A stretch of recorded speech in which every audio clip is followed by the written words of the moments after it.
আপনারা কি কক্সবাজারে ফ্যামিলি নিয়ে ঘুরতে যাচ্ছেন? আপনারা কি কক্সবাজারে অ্যাপার্টমেন্ট খুঁজছেন? কি সুগন্ধা বিচের ভালো পজিশনে থাকতে হবে? তাহলে ভিডিওটা আপনারই জন্য। ভিডিওটি দেখতে থাকুন, ফুল ডিটেলস জানতে পারবেন ফুল ভিডিওতে। তো চলুন আজকে ভিডিও শুরু করা যাক।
সো গাইজ, এখন আসি মূল কথায়। সেটা হচ্ছে আমাদের ভাড়া কত পড়লো। আমাদের পার ডে ভাড়া পড়ছে হচ্ছে 2000 টাকা। সেটা কিভাবে সেটা আপনাদের দেখা করে বলি। সেটা হচ্ছে আমরা যখন যাই তখন হচ্ছে গ্রীষ্মের শেষ এবং বর্ষার শুরু।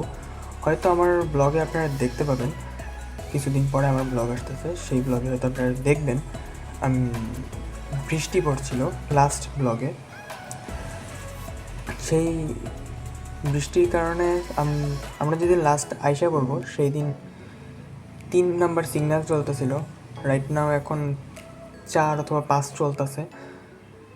এখন আপনারা যখন ভিডিওতে দেখতেছেন, আমি ভিডিও যখন শ্যুট করতেছি তখন 3 অথবা 4 আমি যখন ছিলাম তখন 3 ছিল, এখন 4 অথবা 5 নাম্বার সিগন্যাল চলতেছে, বিপদ সংকেত।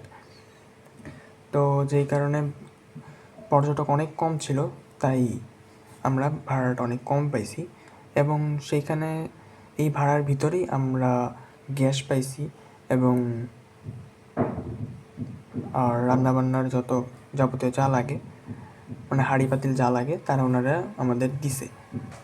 আমরাও নিয়ে গেছিলাম, এমন না আমরা নিয়ে গেছি, আমাদের প্লেট নিয়ে গেছি, আমরা গ্লাস নিয়ে গেছিলাম।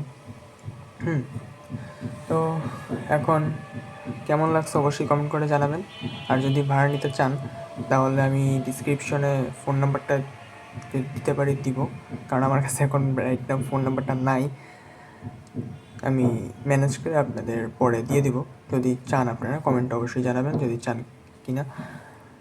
আর এটা আমি আমার যে আগে যারা ব্লগ দেখেন আগের থেকে অনেক ফার্স্টে থেকে তারা হয়তো জানেন আমি কক্সবাজারে একটা ব্লগ বানিয়েছিলাম। সেই ব্লগে আমি একটা রুম দেখাইছিলাম, মানে একটা ফ্ল্যাট দেখাইছিলাম। সেই ফ্ল্যাটটাই এই বিল্ডিংয়েরই 7 তলায়, এটা হচ্ছে দোতলা, আমরা ছিলাম 7 তলায়। তো তখন ছিল শীতকাল, যেই কারণে তখন ভাড়া ছিল 6 থেকে 7 হাজার টাকা। আর সেইটা আমাদের পরিচিত ছিল, যেই কারণে একটু কমায় রাখছিল আমাদের থেকে, কিন্তু এটা 6 থেকে 7 হাজার টাকা অনেক কম, এর নিচে আর কখনো শীতকালে দেয় না। আর এখন অফ সিজন, যেই কারণে 2,000 টাকা আমরা পেয়ে গেছি। আমরা ছিলাম 3 দিন, মানে 3 রাত ছিলাম আমরা, যে কারণে আমাদের ভাড়া পড়ছে 6,000 টাকা গ্যাস সহ। তো এটাই, কেমন লাগছে আজকের ভিডিওটা অবশ্যই কমেন্ট করে জানাবেন। আর হোটেলের নাম হচ্ছে হোটেল আলফা, এটা সুগন্ধা বিচের অপোজিট, মানে সুগন্ধা বিচ আমি তো দেখাইলামই, যে লেখাটা আছে সুগন্ধা বিচ তার বিপরীত পাশেই এই হোটেলটা। আর এখান থেকে বিচে যাইতে 5 থেকে 7 মিনিট লাগে। আপনাদের কয় মিনিট লাগবে জানি না, আমার 5 থেকে 7 মিনিটই লাগছে। 5 থেকে 6 বলি নেই, কারণ হচ্ছে আমি যখন একা একা যাই তখন 5 মিনিট লাগে, সবাই মিলে গেলে 10 মিনিটও লাগে।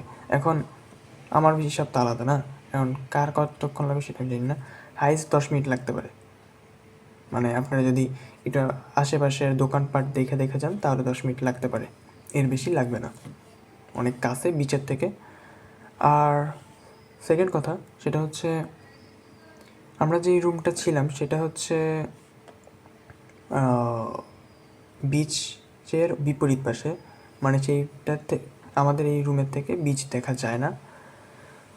আর বিচের যেগুলো সেগুলো একটু 1 থেকে 2 হাজার টাকা একটু বেশি দিতে হবে।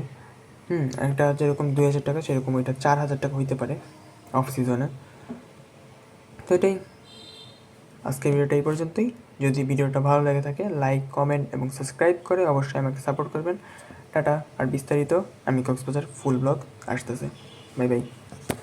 আর আমি যখন লাস্ট ডে আইসা পড়তেছি সেই দিনের অবস্থা একটু দেখে আসেন আপনারা, রাস্তায় কী পরিমাণ পানি উঠছিল।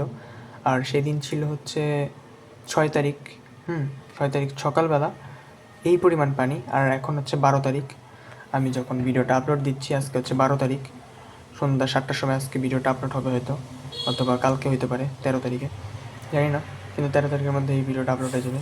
এতক্ষণে পুরা কক্সবাজারে সেই রকম পানি উঠছে, কিন্তু আমি ওটা মিস করতেছি। কিন্তু এখন যারা আছে তারা ব্যাক করতে পারতেছে না, কারণ রাস্তাঘাট পুরো ডুবে গেছে। তারপর আবহাওয়া খারাপের জন্য বিমানবন্দরও মনে হয় অফ, শুনছিলাম আমি, এখন অন করছি কিনা জানি না। আর রেল তো অবস্থা খারাপ, অবশ্যই আপনারা জানেন। আর রেল নিয়ে আমাদের একটা সমস্যা হয়েছিল, সেইটা আমার ভিডিওতে পাবেন কিছুদিনের মধ্যে, ওয়েট করেন। কী হয়েছিল জানতে হইবে। Bye bye.